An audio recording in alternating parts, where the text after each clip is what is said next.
Daily Power Parsha. This is our daily look at the Torah portion. Double check that we are recording, and we are. Today is Wednesday, April 28th, and it's great to see you. Okay, page 800. We're going to do the reading from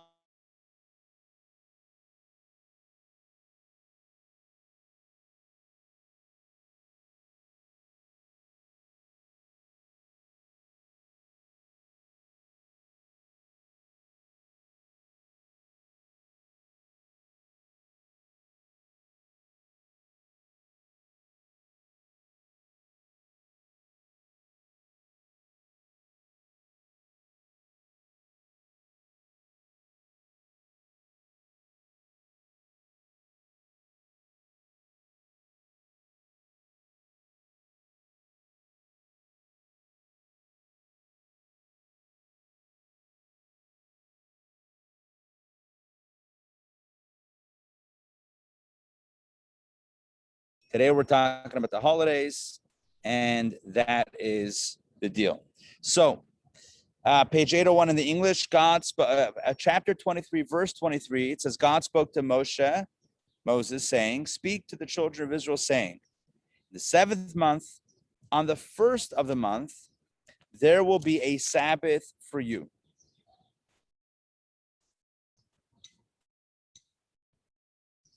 Hold on one second.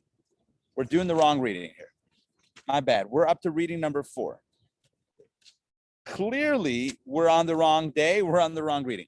We are reading number 4 on page 790 and 791. We're going to do 4 and 5, but we're not going to start with 5 because that would be out of order. Let's start with 4. So turn back, please, to 790. So this is chapter 22 of Leviticus, verse 32. I'm not used to the setup. All right, let's try this one more time. In the English side, it's not on 790, it's on 793. On the English side, chapter 23, verse number 1, and that is my final answer. Shabbos and festivals, here we go. God spoke to Moshe saying, speak to the children of Israel and say to them, you should always make an effort to come to Jerusalem to celebrate the festivals of God. The parentheses in the translation, by the way, are based on Rashi's commentary. So the Torah says that you should always make an effort to come to Jerusalem, to the temple, to celebrate the festivals of God, because if you get delayed on the way, the high court that fixes the calendar, which designates the festivals as holy celebrations, will declare a leap year, enabling you to reach Jerusalem on time. So essentially, and this is again drawn from Rashi, the idea here is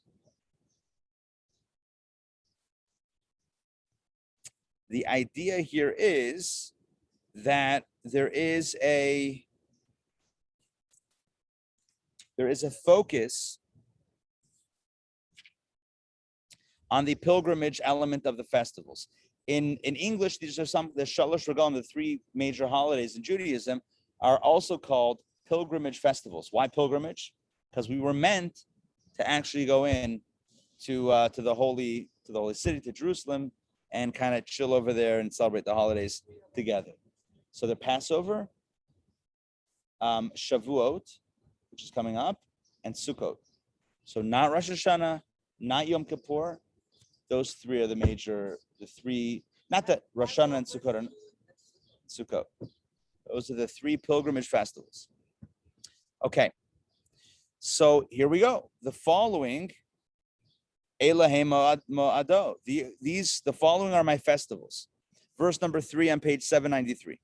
Just as for 6 days work may be performed, but the 7th day is a day of complete rest, a holy celebration on which you should not do any work, so too the festivals must be observed punctiliously.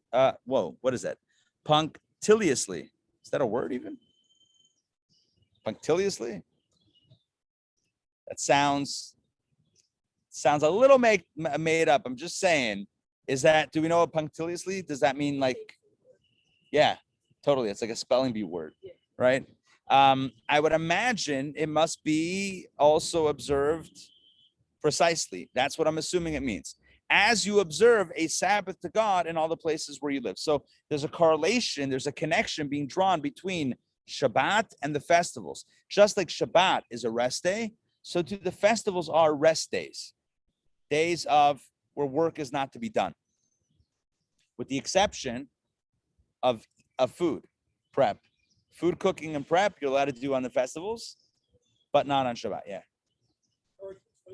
Yes, I'll try. In Rashi, we talk about 50 children of Israel. Yes. It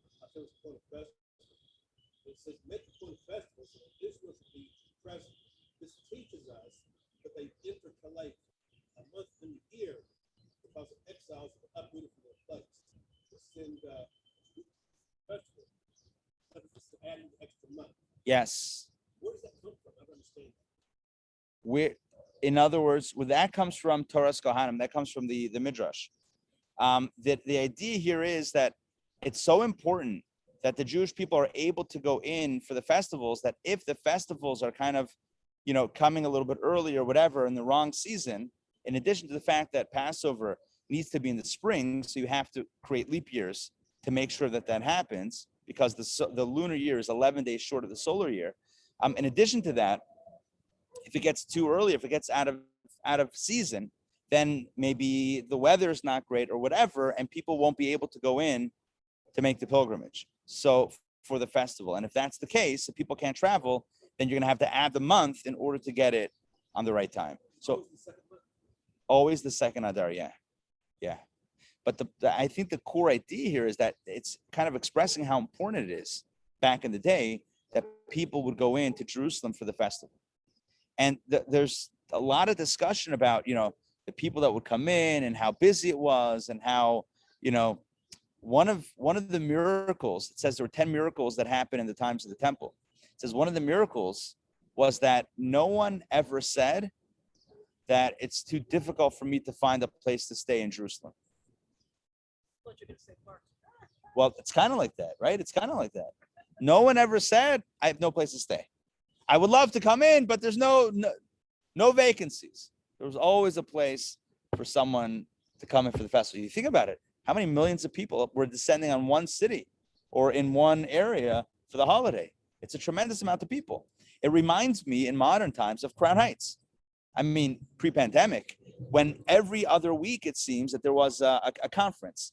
There's the Shluchim convention, the Shluchos convention, a teen convention, a young professionals convention, Shabbat in the Heights community convention. And I'm just giving you like the first 5 that come to mind, but it's like 20 or so conventions a year, Chabad related things happen in Crown Heights. And every time, people get asked, can you host some guests from out of town? And it's always like, no problem. The hospitality is tremendous. People would give up their own beds, their own rooms, and sleep on the couch to get people. That happened with me. We brought a group of teens, and we came to the house, and somehow the communication was a little bit, not correct with the number of people that we brought. And I could see the daughter says, "Sure, no problem. This is the room," and I could tell that was not the room. That was just impromptu the room. And I asked her, I'm like, come here for a second, like, what's your plan? Like, I appreciate it, but she's like, it's fine. I often sleep on whatever. She's, When I was living in France, I was engaged to a Sephardic Jew from Algeria. And so I would spend a lot of time with their family and the mollies and stuff. And so one time I slept over there. So I had to sleep with the mother in the mother and father's bed. And I didn't sleep all night. You know what I mean? I'm like, wow. I know. I'm like this. I know. That is an interesting. Yeah. That's hospitality on some level. I didn't sleep. I can imagine. Yeah, tomorrow night. Yeah, Lag BaOmer.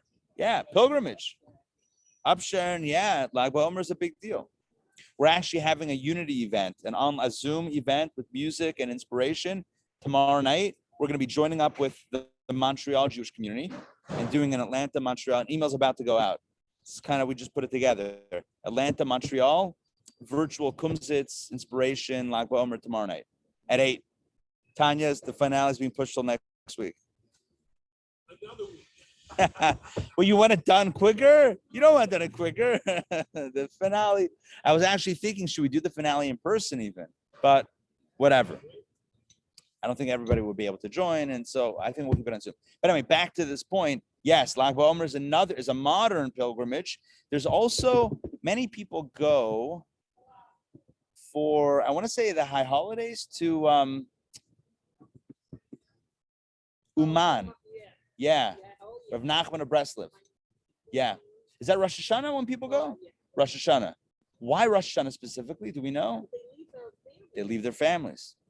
By the way, back in the day, people would also leave their families. Not the whole family would travel. They could if they wanted to. But it wasn't an obligation on women and children. It wasn't obligatory. If you wanted to, sure. But it was an obligation on males. The understanding that if a child is young, can't travel, and the mother needs to be there with the child. And I understand the obvious question. So you're going to tell the husband he's got to go? I guess they made a plan. It was part of the culture. They made a plan. That was like a normal thing to do. Look, even today, not for religious purposes, people take business trips and have to, leave. It's just part of, the way things work. Not everybody, but it's common enough. It's common enough. It's a thing. Anyway, but yeah, there are some modern day pilgrimages, as well. But this was, you can imagine how beautiful it was. But yeah, the Mishnah, Pirkei Avot, it says, there were 10 miracles that happened surrounding the temple. And one of them is no one ever complained about lack of lodging for the holidays. It's always hospitality, room, etc. I can imagine there was also, probably a whole commerce, a whole economy built up around the pilgrimage, right? Everyone's got to eat. I'm sure hotels sprung up, I'm sure it was a whole thing. Okay, let's jump into verse 4. Okay, again, 793 at the bottom, verse 4. These festivals of God are holy celebrations. So we have here a little bit of a, celebration. It's a happy day, which should be fixed in their appropriate times by the high court, which establishes the beginning of each month when the moon appears. So based on Rosh Chodesh, because in ancient times, as we know, the calendar wasn't like preset. It was based on eyewitness testimony about the new moon. So the court waited every month for two witnesses to show up. The court was open at night, waiting for a witness testimony that they saw the new moon at night. And when the new moon was spotted, they interrogated the witnesses, assuming that it was all kosher. They established Rosh Chodesh, the first of the month. And based on the first of the month, Passover, for example, is day 15. Sukkot is day 15. Shavuot is day 6. But based on the first day of the month, now you have when the holiday is going to show up. Today, we got a calendar. There's no surprise. No surprise. Back in the day, although they knew the calculations, they had it. If they wanted to, they could have had a calendar, but it was a special mitzvah in times of the temple to do it based on actual sighting. It's kind of like hand-baked matzah versus machine-made matzah, the human effort. So this was about being called by human beings, witnesses in the court. Okay, so that's what it means that the festival should be set by, the date should be set by the court, which sets the first of the month. All right, let's jump into 795. And now we're going to go through the three holidays. So Pesach, Passover, 795. In the first month, on the 14th of the month, after the 6th hour in the afternoon, you should offer the Pesach offering to God. So the Paschal lamb is brought anytime the eve of Passover. So the Seder night is going to be the night of the 15th, when the 15th starts at night. But that afternoon beforehand is when you could bring the Paschal lamb. Every household was meant to be represented with one of those offerings to get in the offerings that needed to happen.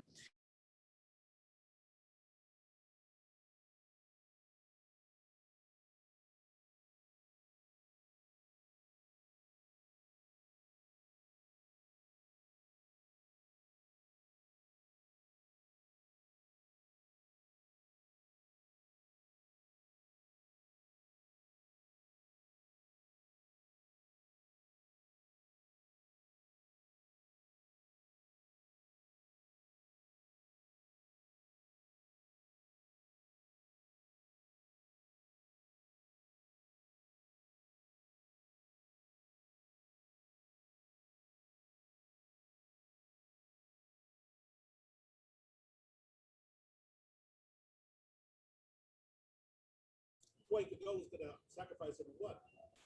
So, does he only sacrifice certain ones? On that day. Yeah, and others do it elsewhere. My understanding is that since you have to eat of the Paschal lamb at the night of the Seder, you got to have that ready. You know what I mean? Theoretically, you're right. You know, you have a 7-day holiday staggered out. But if you have to eat some Paschal lamb at your Seder. No, what I mean is, maybe Kohen Gadol only did a few. And they sent out the meat. And yeah. Could be. I never heard that. But I hear you. Logistically, what you're saying makes sense. What they actually did, I don't know. It's an interesting concept. We'll have to look it up.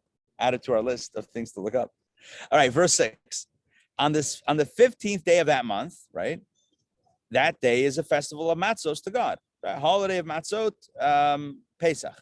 You should eat matzahs for a period of 7 days. 7 days of matzah. Oh, baby. By the way, I still have leftover matzah from Pesach. 7 days? You kidding me? Months already. All right, let's continue. The first day, verse 7, the first day will be a holy celebration for you when you shall not perform any manual work. You shall bring an additional fire offering to God for a period of 7 days. So day 1 is the festival day, and the 7th day will be a holy celebration when you shall not perform any manual work. So what you have here is a 7-day holiday that is bookended. Day 1 and 7, no work. The middle days, you could do work. So days 2, 3, 4, 5, and 6. You have 5 days where work can be done, but days 1 and 7, no work is done. The holiday is for a total of 7 days. The 5 intermediary days, work is not prohibited, but we're encouraged to diminish the work that we do, to somehow take it a little bit easier and not really put in the same office hours, if you will, as normal. So this means Yes. Even the 1st and 7th. And in middle days, you can do all sorts of work. It's not Shabbat. It's not Shabbat on that level of prohibition of manual labor. But in the spirit of the holiday, since it still is the holiday, we try to lessen the degree to which we're focused on manual labor. It's permitted, but we lessen the degree to which we're working. Hence, chalamot trips. Family takes trips because, no one's really working full time during that time, ideally. All right, next, Omer offering, which is very relevant to right now.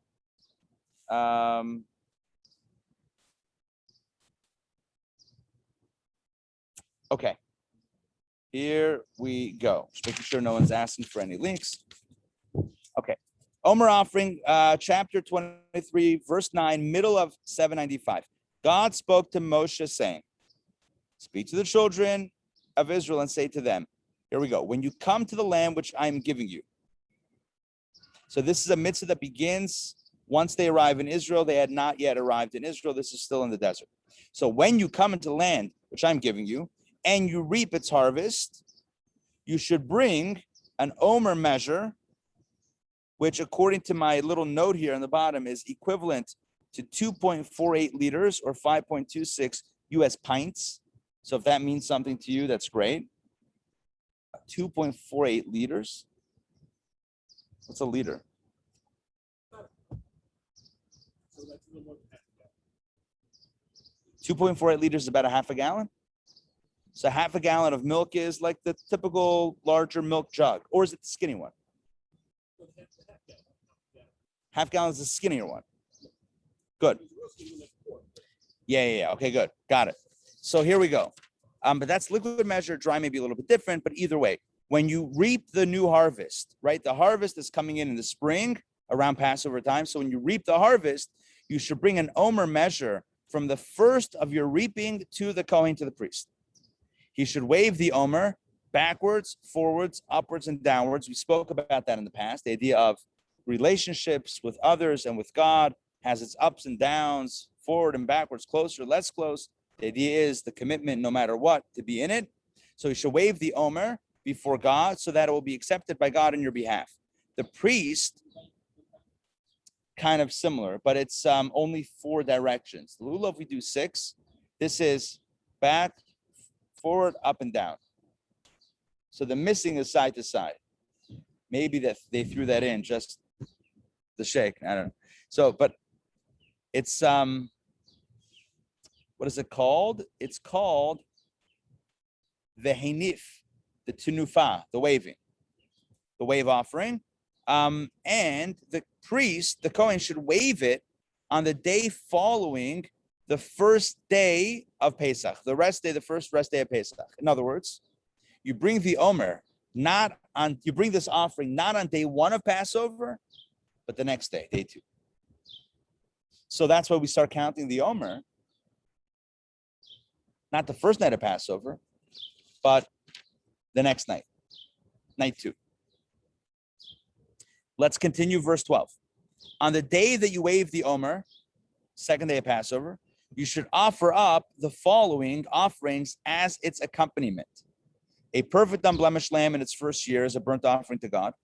Its associated meal offering should be 2/10 of an ephah of fine flour mixed with oil as a fire offering, which causes a pleasant aroma to God.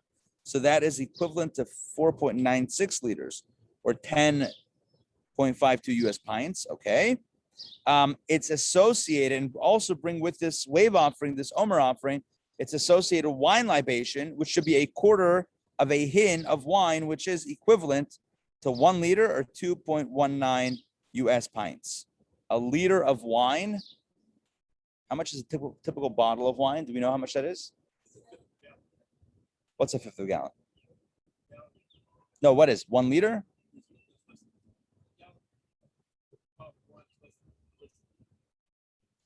It's 750 mil, which is less than a liter. Right. So it's not that far off, though.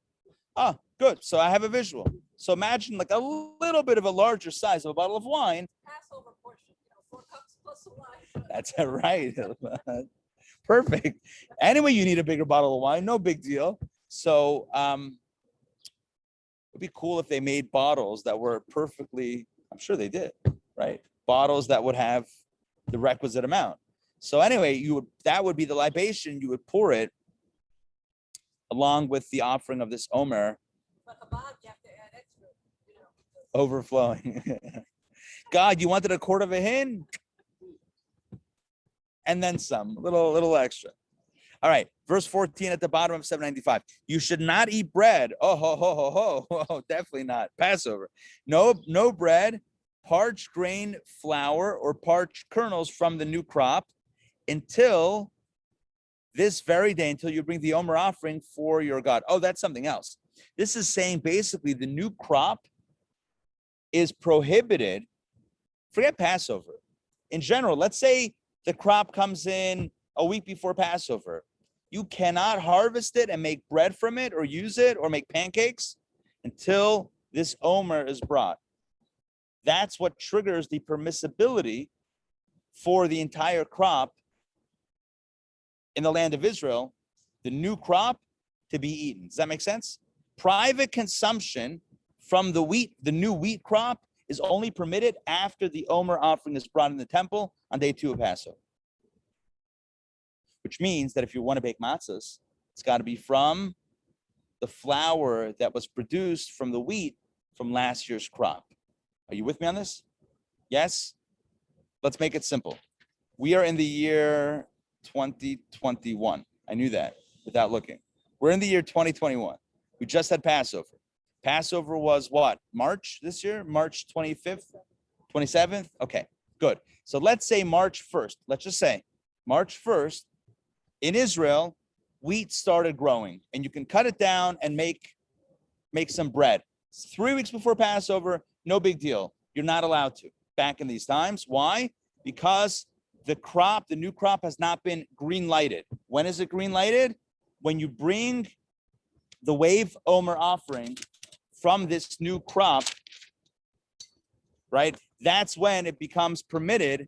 That's when the rest of the crop becomes permitted. So if you want to bake matzahs for Passover, first of all, you're probably not waiting till like only 3 weeks before. They bake it already 6 months before, but you're using the old grain, the old wheat from the old crop, from last year's crop. I hope that makes sense. It makes sense to me. You can harvest it. You just can't use it. You can't eat it. You can probably make it into flour. You can't use it because until the Omer offering is brought, that, yeah, for sure. Yeah, I could start working on it. Okay, I don't know if I lost my page here or not.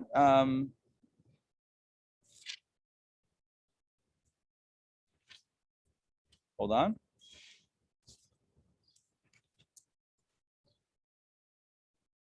Back to verse 14. You should not eat bread, parched grain flour, or parched kernels. Don't eat it until from the new crop until this very day, until you bring the Omer offering for your God. Okay, this is an eternal statute throughout your generations and all the places that you live. Wow, look at that. And all the places that you live.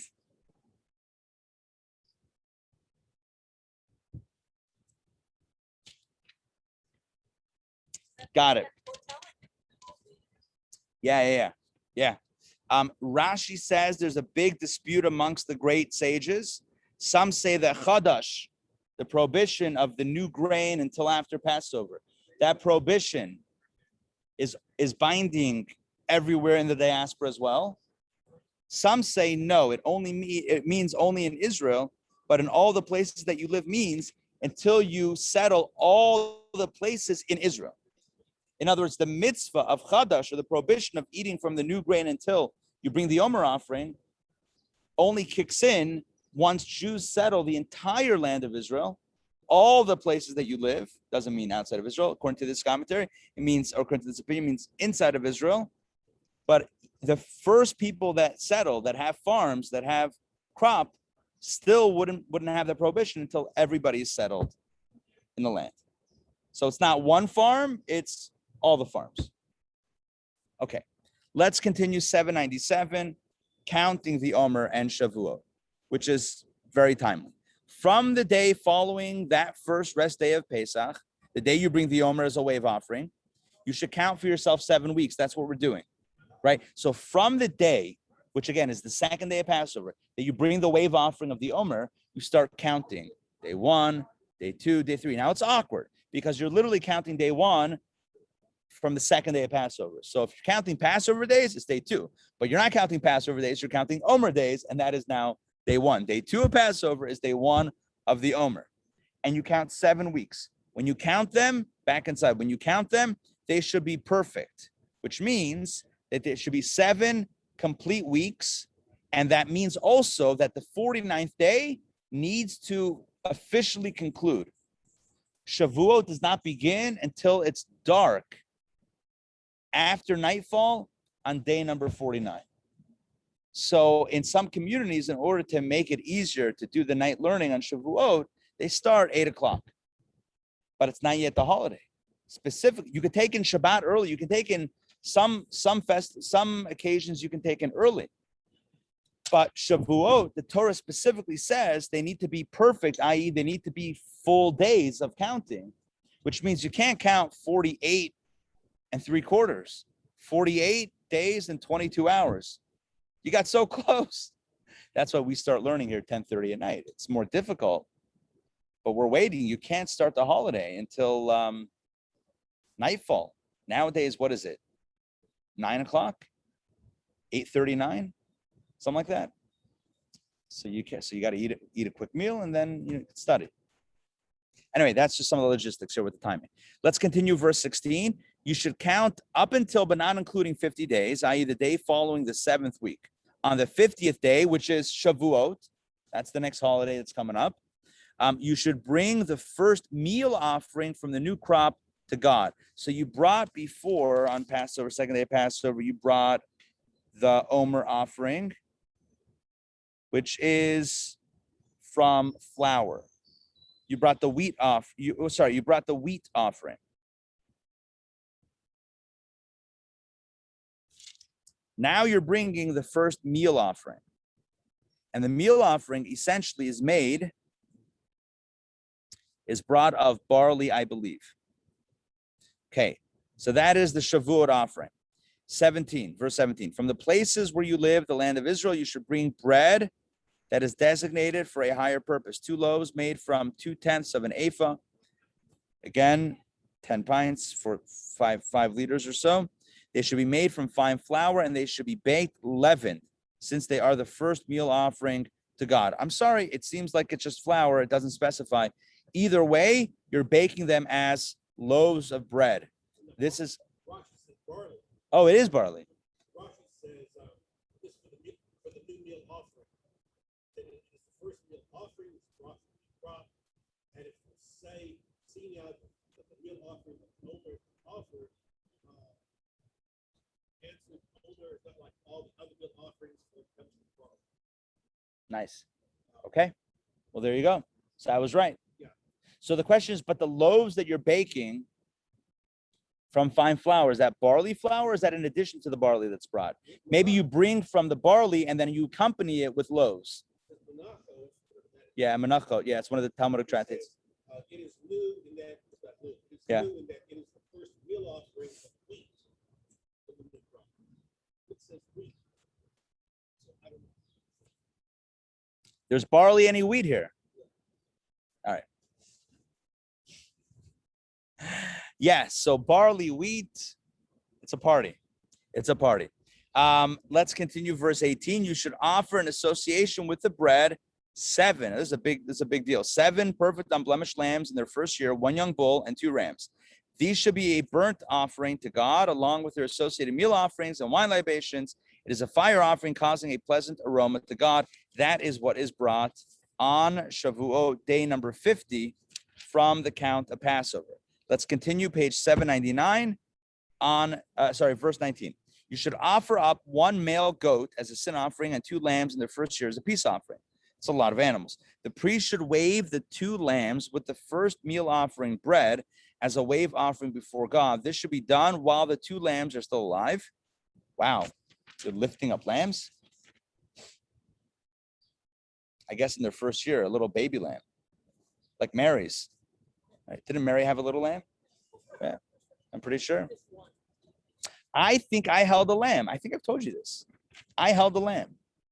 I wasn't on the lamb. That's something else. I held a lamb. We did a Passover kids immersion theater production when I was back in the day, before I was married. We did it in Montreal. It's called Exodus. We took out, we rented an empty, like anchor retailer in a mall that had been, I guess, I don't know, they shut down. So it was like an empty space, like one of those larger spaces. And we created backdrops and like special effects and music, like a really cool thing. I was Moses, and I actually held a baby lamb or a sheep. No. Yeah, but that's the whole book of Leviticus. Yeah, listen, in 2021, we're in a bit of a different space. But that being said, I'm not a vegetarian, so I'll eat meat. And I know that it's only one way I get it. I mean, I'm not there when it's happening, but I know what's happening. By the way, I saw last night Beyond Meat, the fake meat. So they just announced version number 3.0. They're saying is tastes better, less expensive, more of a meat feel to it. I tried version 1. Yeah, you do. Yeah, I tried version 1. I had it on a pan on my stovetop. Maybe I didn't make it the best way. Maybe I didn't like put enough stuff around it and on it to kind of, mask it or make it, And it was a few years ago, so my memory is also not perfect. But I'd be. It has an OU on it. It's kosher. I'd be up to trying it again. We're doing a barbecue for the film coming up in a few weeks on Sunday. It's a baseball film, so we do ballpark foods. I'll have some of those as a vegetarian option. I'm excited. I'm going to try one also. Excited.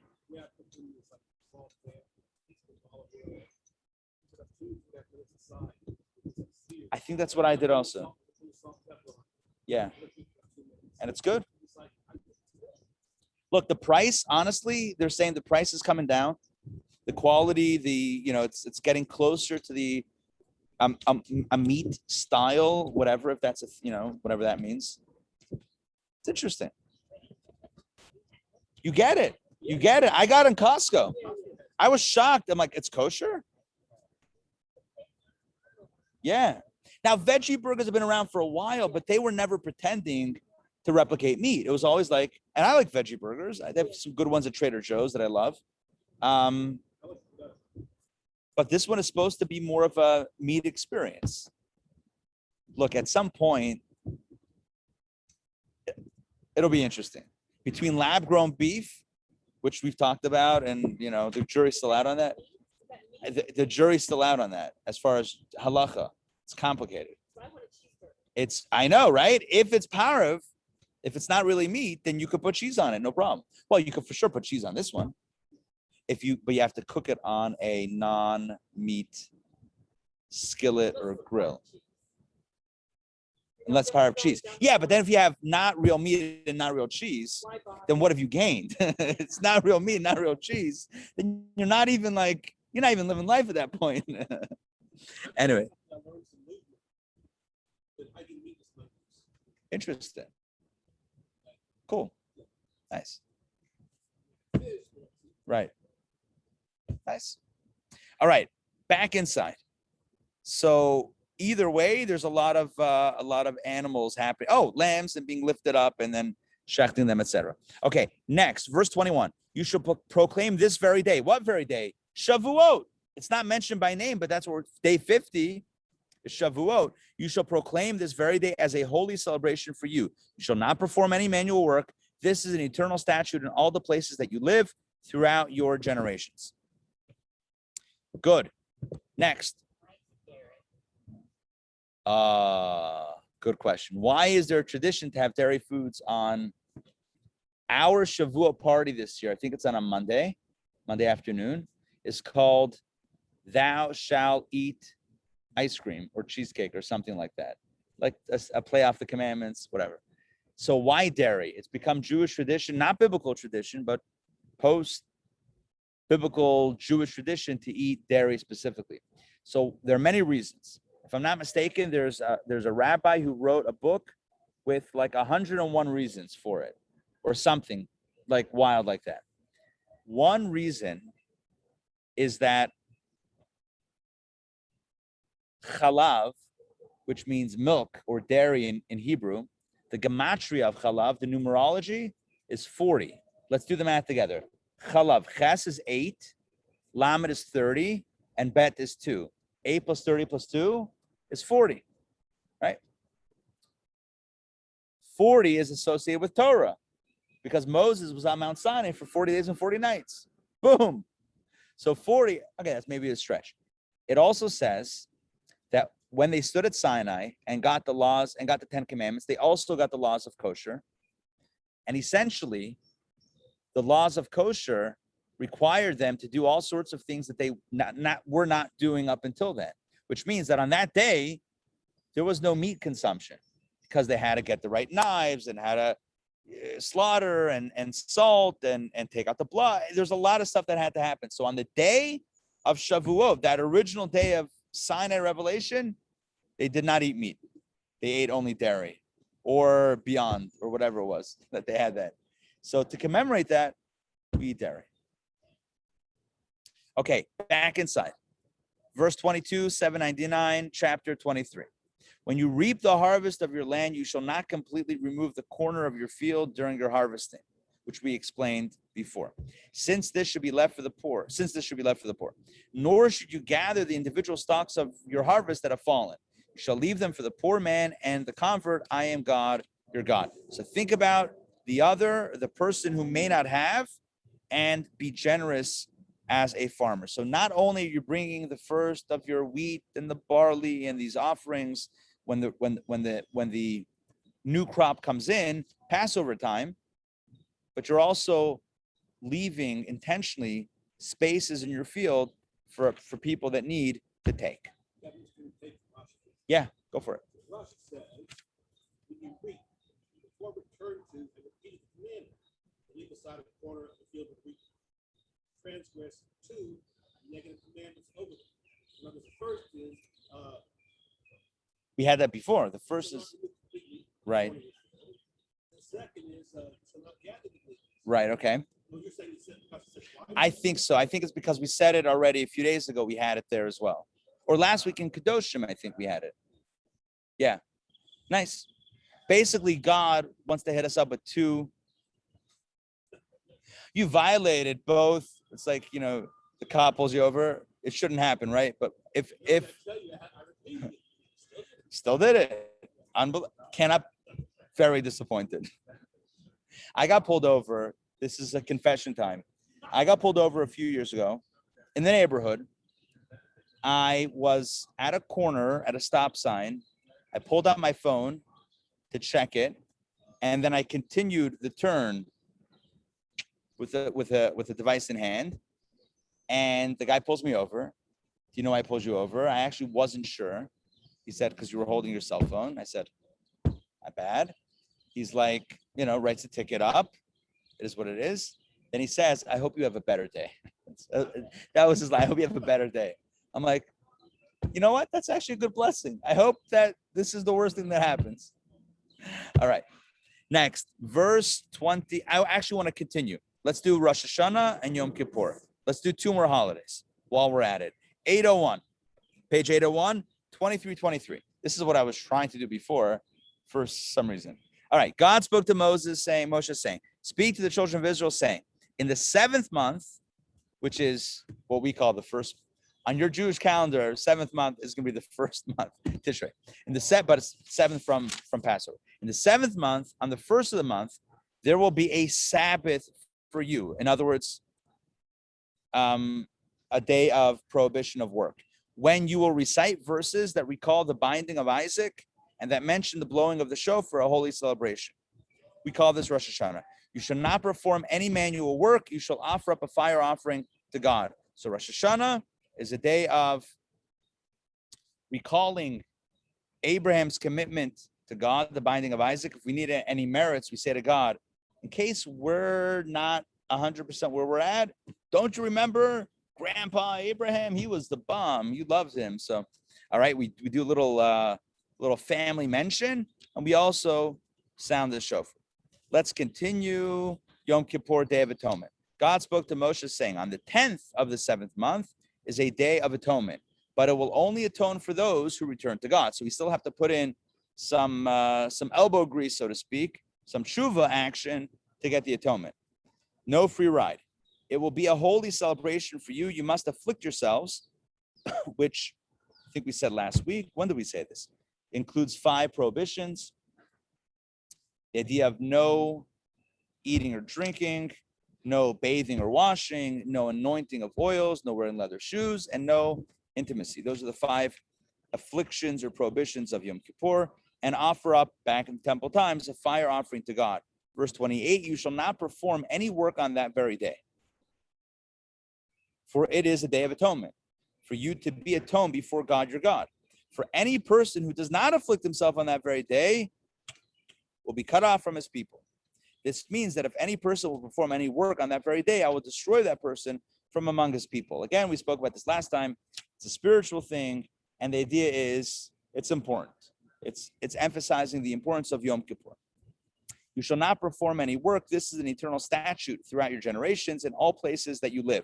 So here it's clearly stated that it's not only an ancient Israel temple time thing, it's eternal. It is a complete day of rest for you, and you should afflict yourselves. That's like the 3rd time that it says this, by the way. Starting from the 9th of the month in the evening, from evening to evening, you should observe your rest day. Yom Kippur begins the previous evening or in the evening, right? And then it continues into the night and the next day, and it ends the following evening. 26 hours of fasting. We started not at nightfall, but a little bit before, and then we ended at nightfall the following day. That's what it says. It's from evening to evening, which means you bump it up a little bit. That's why, unlike Shabbat, which is 25 hours, Yom Kippur is more like closer to 26 hours of fasting. Sure. I remember saying, I forgot what you said.